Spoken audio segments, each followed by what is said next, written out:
არ გადაუხადო გამყიდველს ბეს თანხა, სანამ არ ნახავ ამ ვიდეოს.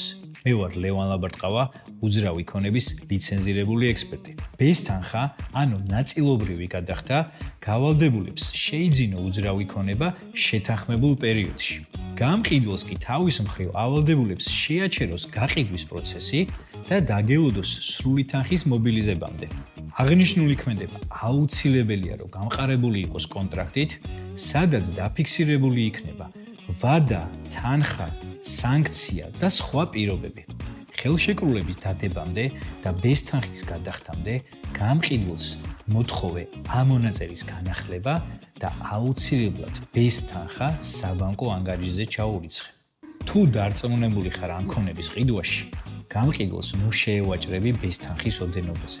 რაც უფრო მეტს გადაუხდი, უფრო მეტად იქნები დაზღვეული, რადგან ხელშეკრულების დარღვევის შემთხვევაში ჯარიმა ბეს თანხის პროპორციულია.